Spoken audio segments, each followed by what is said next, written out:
Olá, amante do terror. As pessoas, desde que se entendem por raça, tentam desvendar vários mistérios a respeito do sobrenatural. Se ele realmente existe, se a gente pode contatar aqueles que já morreram, ou se eles podem fazer algum mal ou bem para nós, os vivos. Fantasmas sempre foram um assunto de muita polêmica no mundo todo, já que alguns acreditam que eles podem realmente existir, e outros que acham que é pura balela para assustar criança ou adulto medroso. E aqueles que estão em cima do muro também, que não acreditam completamente, mas não duvidam que algo sobrenatural possa existir. Afinal, nunca foi provado cientificamente nenhum dos pontos, nem que existe, nem que não. É tudo na base da pura teoria. Mas você já se perguntou em algum momento se fantasmas poderiam ser criados pela ciência? Aposto que não. Até porque, pelo que se entende de fantasmas, eles são criaturas etéreas que surgem depois que uma pessoa morre. Ou seja, não tem como criar um fantasma. Mas será que não tem mesmo? Eu acho que um grupo de pesquisa psíquica lá de 1972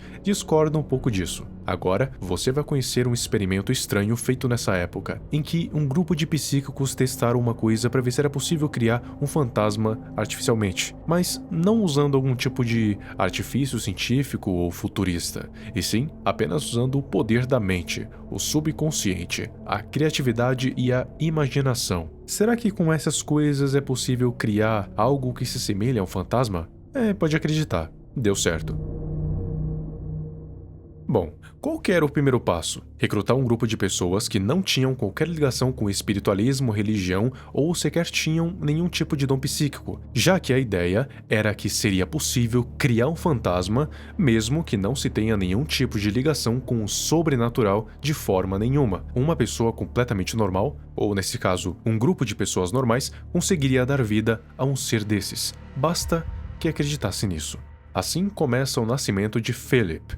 Um grupo de 8 pessoas foi convocado pelo TSPR sob a tutela do Dr. Argy Owen, seria responsável por fazer isso. O grupo era composto pela esposa do Dr. Owen, uma mulher que já foi presidente da Mensa, um designer industrial, uma contabilista, uma dona de casa, uma contadora, uma estudante de sociologia e um psicólogo chamado Dr. Joel Wheaton. A primeira fase do experimento é o grupo, como um coletivo, criar um personagem fictício e uma história para ele. E é bem importante que essa seja uma história convincente e pé no chão, para dar a sensação de que esse personagem realmente existiu, apesar de ser fictício. Daí, depois de um tempo, finalmente criaram o tal, e o seu nome era Philip Aylesford, e a história dele era a seguinte.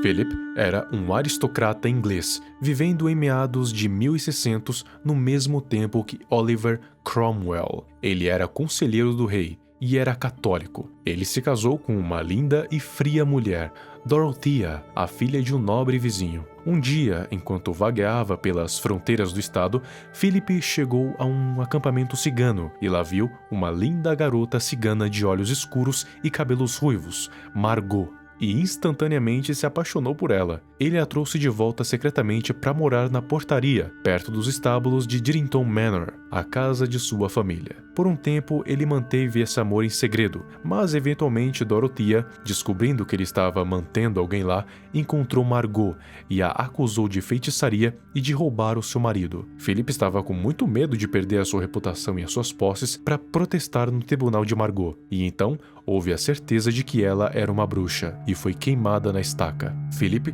foi subsequentemente assolado pelo remorso por não ter tentado defender Margot e costumava andar pelas ameias de Diddington em desespero. Finalmente, em uma manhã, o seu corpo foi achado no fundo das ameias, onde ele havia se jogado por conta da agonia e remorso.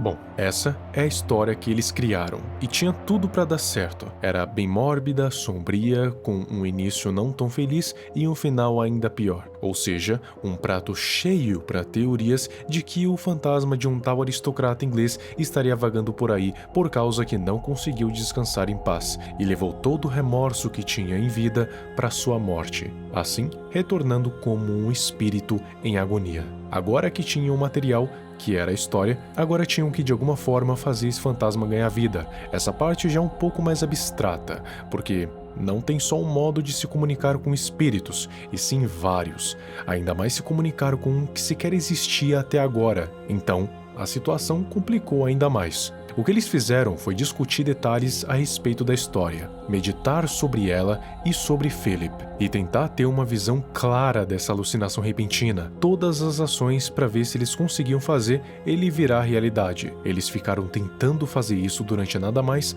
nada menos do que um ano. Um ano inteiro sem resultado nenhum. Só que graças à sua convicção, eles não desistiram mesmo quando a ideia parecia ser infundada. Mas é como Albert Einstein disse uma vez: insanidade é continuar fazendo sempre a mesma coisa e esperar resultados diferentes. Por isso não adianta ficar tentando fazer a mesma coisa esperando que Philip respondesse. Tentaram fazer esses encontros ficarem mais com cara de sessões espíritas, apagando a luz, deixando só a luz das velas, acendendo incensos, deixando o cenário com um clima mais com cara de que eles realmente estavam contatando algo do outro lado.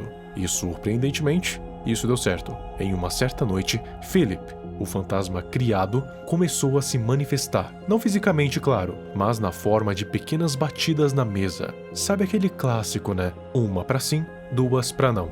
E era através disso que eles conseguiam cada vez mais detalhes sobre a história dele, e depois de um tempo, conseguiam até mesmo sentir o entusiasmo ou a hesitação só pelo modo e frequência com que ele batia na mesa. Chegou um momento em que o fantasma artificial conseguia até mesmo mover a mesa de um lado para o outro, imitando o comportamento de um poltergeist. Tá, mas como é que eles sabiam que estavam de fato conversando com o Philip? Bom, é aí que tá. Eles não sabiam, eles só tinham quase certeza de que estavam conversando com ele, já que chamaram o nome dele. Mas eu falo isso mais pra frente, vamos focar no experimento primeiro.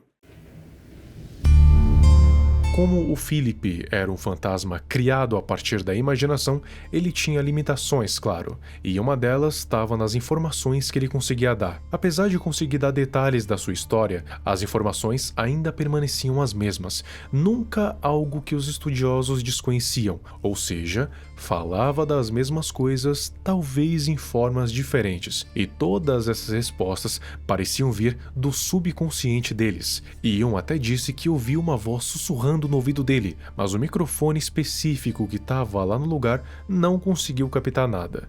Talvez tenha sido só uma alucinação auditiva, mas, tirando isso, Philip conseguia fazer quase tudo o que um fantasma era suposto fazer. Conseguia mexer na luz, fazendo ela aumentar ou diminuir, criar brisas fracas e até mesmo criar uma névoa fina no centro da mesa.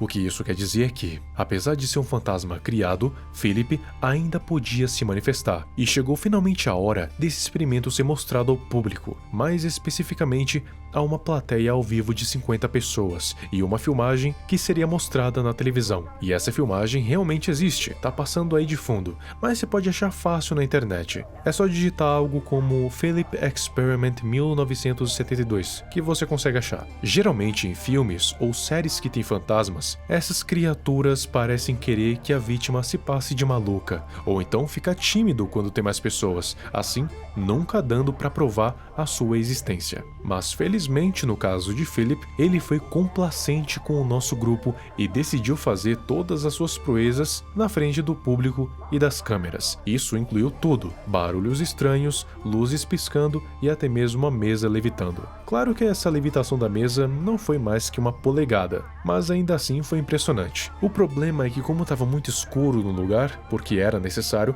a filmagem não conseguiu captar esse fenômeno, mas os outros sim. Só que tinha uma coisa que eles queriam muito que acontecesse em relação ao Philip, só que nunca aconteceu. Eles queriam que ele fosse para um próximo estágio, que era se manifestar na realidade, não necessariamente numa forma tangível, mas que desse para ver a sua forma, a sua aparência. Mas em nenhum momento aconteceu. Ele só se limitava a fazer esses fenômenos. E claro que isso teve repercussões, e até outros grupos de pessoas tentando replicar essa experiência. E por incrível que pareça, elas conseguiram. Em só 5 semanas, o novo grupo conseguiu contato com o seu novo fantasma artificial, Lilith, uma espiã franco-canadense. Depois, outros vieram com o Sebastian, o alquimista medieval, e Axel, um homem do futuro. E todos esses fantasmas criados deram praticamente as mesmas respostas, o que acabou levantando algumas questões quanto a esses experimentos e a veracidade deles.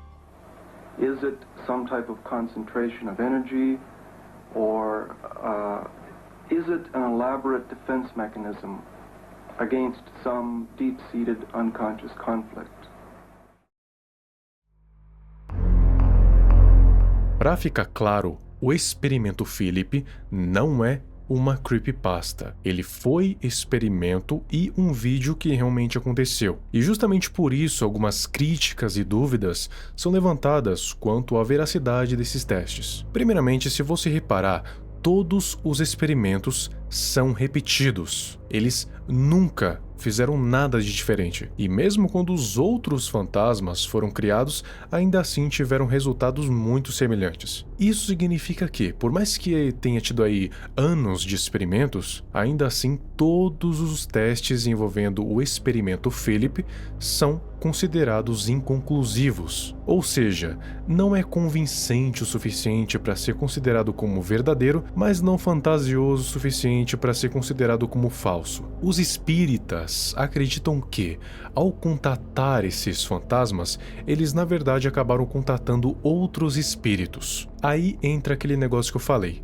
Quando você entra em contato com o sobrenatural, você acaba criando um canal no mundo dos espíritos. E esse canal é como uma luz num mar de escuridão. E os espíritos são como mariposas. Então pode ser realmente que o grupo tenha entrado em contato com um fantasma, mas não o do personagem fictício que eles tinham criado. E sim, o Philip seria um espírito aleatório que se apossou desse alter ego e que se comunicava com eles utilizando a persona, e que se comunicava com eles usando essa persona. Com isso concluímos que o experimento Philip foi um fenômeno bem interessante, já que a mente humana pode criar aspectos inacreditáveis, e nos mostra que nós mesmos podemos criar os nossos próprios fantasmas. Basta que a gente acredite nisso. E quanto a você, o que você achou do experimento Philip? Achou interessante a maneira como o fantasma foi criado? Ou você acredita que foi só um bando de charlatões querendo atenção?